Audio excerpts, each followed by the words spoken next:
В республике Коми сохраняются аномальные холода. По прогнозам синоптиков, в некоторых районах температура воздуха может опуститься до минус 45 градусов. В этот период важно соблюдать меры предосторожности, отмечают специалисты. Ведь риск получить обморожение очень велик. Во-первых, должен, соответственно, одеваться тепло, должна быть хорошая теплая обувь. Ни в коем случае не употреблять алкоголь перед выходом на улицу. Соблюдать рекомендации МЧС, потому что многим приходит СМС-оповещение. Передается по объявлению по телевизору, что ожидается похолодание, и чтобы люди были насторожены в этом плане. Медики отмечают, если человек почувствовал признаки обморожения, необходимо обратиться к специалистам. А вот самолечение может привести к пагубным последствиям. В первую очередь, я думаю, что нужно попасть в теплое помещение. И если боль сохраняется, то нужно обратиться к доктору. Потому что человек, не имея медицинского образования, адекватно не может оценить степень отморожения. Не стоит забывать о безопасности и находясь дома, особенно если используется печное отопление. Во время топки печи недопустимо топить печь с открытой дверцей, разжигать дрова легко воспламеняющимися жидкостями, это как керосин или бензин, складывать и ставить около печей разные горючие материалы, а также сушить белье над плитой, оставлять без присмотра топящуюся печь, поручать растапливать печь и присматривать за нею малолетним детям, выбрасывать незатушенную золу и угли вблизи деревянных построек. Следует быть внимательными и во избежание отравления угарным газом не закрывать заслонку трубы, прежде чем в топке прогорят все угли и не будет видно голубого пламени. Также специалисты напоминают, что при ремонте печи необходимо обратиться к профессионалам. После проведения работ следует пригласить инспектора государственного пожарного надзора для консультации, который определит, все ли было сделано правильно и безопасно ли печь использовать. Андрей Калиничев, Евгений Юрин, Вести Тимана, Сосногорск.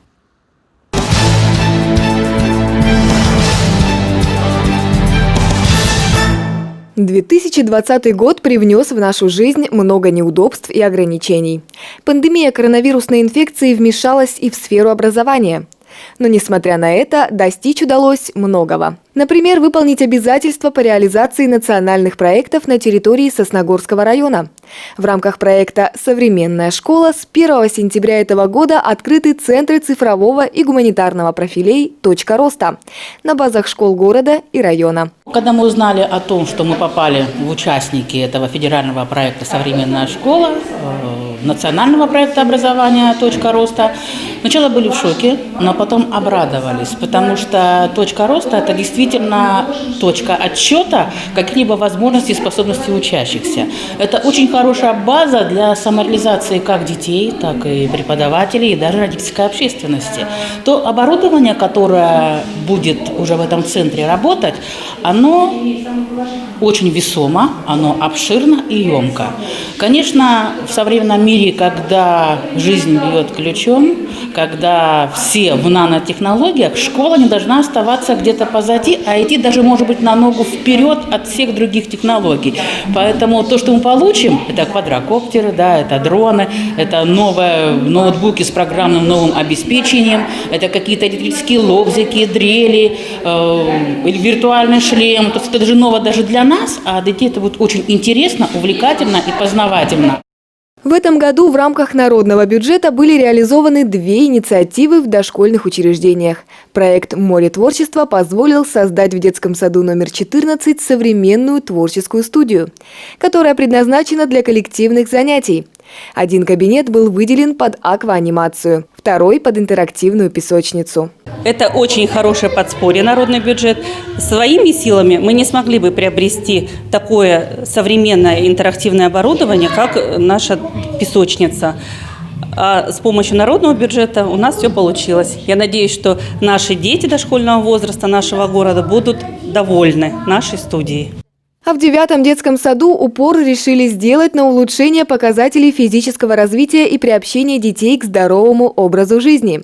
Теперь на территории детского сада оборудуется уличная спортивная площадка, на которой воспитанники дошкольного учреждения смогут тренироваться и сдавать нормы ГТО первой ступени. Она включает в себя все необходимые элементы для прохождения основных видов испытаний детьми в возрасте от 6 до 8 лет. Это очень хороший проект, потому что мы пополняем материально-техническую базу, и плюс мы еще помогаем детям развиваться физически, спортивно, но опять же выявлять талантливых детей. Мы благодарны родителям, которые помогли нам поучаствовать в народном бюджете. Продолжалось образовательными организациями в 2020 году и участие в конкурсах и фестивалях различного уровня. В конце февраля юные патриоты Сосногорска приняли участие в муниципальном этапе спортивно-патриотической игры «Победа». В течение 2 дней за первое место боролись учащиеся всех школ города. Сравняясь. Мирно. Здравствуйте, спортсмены. Оль, разрешите объявить игру районную «Победа» в рамках игры «Республиканский орленок» открыта. В это же время на базе 4-й городской школы проходил семейный фестиваль «Родовой знак». Как отмечают организаторы, с каждым разом мероприятие собирает все больше знатоков истории родного края и собственных семейных традиций.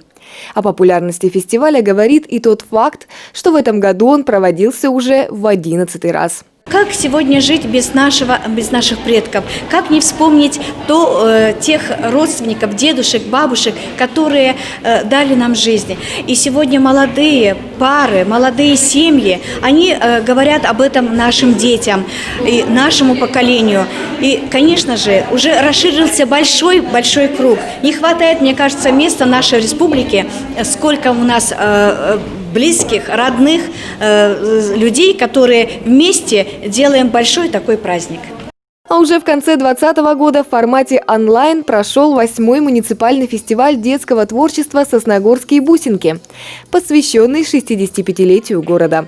В фестивале приняли участие 131 воспитанник 11 муниципальных дошкольных образовательных организаций. В мире будет больше радости, если будет больше сладостей. Море вкусной карамели, сладкой ваты облака.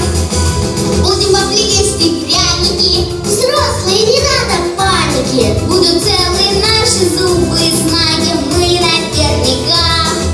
Выявили в Сосногорском районе и лучшего учителя и воспитателя года. Традиция проведения этих конкурсов зародилась почти 3 десятилетия назад. Именно благодаря ним выявляются самые старательные и трудолюбивые, одним словом, лучшие в своем деле. К слову, звание «Воспитатель года» получила Наталья Дудникова, которая работает в детском саду номер 5 поселка Нижний Одес. А преподавателем 2020 года стал учитель физкультуры 4-й городской школы Дмитрий Гасин. Победа, безусловно, неожиданна. На самом деле все участники были достойны этой победы. Судьба сложилась так. Я, как учитель физкультуры, наверное, в любом случае рад этой победе. В 2020 году продолжена работа по улучшению материально-технической базы образовательных организаций Сосногорского района. В этом году на проведение капитальных и текущих ремонтов в школах и детских садах выделено свыше 20 миллионов рублей. В летний период проведен текущий ремонт во всех 38 образовательных организациях. В 7 капитальный и частичный ремонт кровель и стен зданий. Очень приятно видеть то, что школы подготовились, проведены ремонты, частично заменена мебель, где-то поменяли окна. То есть дети придут в свои любимые школы после такого долгого перерыва и с радостью приступят к получению новых зданий.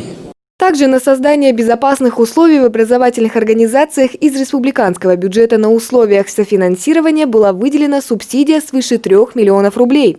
На эти средства в школах и детских садах проведена работа по модернизации автоматической пожарной сигнализации и систем управления эвакуацией. Установлены автономные системы экстренного оповещения. Оборудуются видеонаблюдение и охранная сигнализация. Приобретены ручные металлоискатели. Влада Гришаева, Вести Тимана, Сосногорск.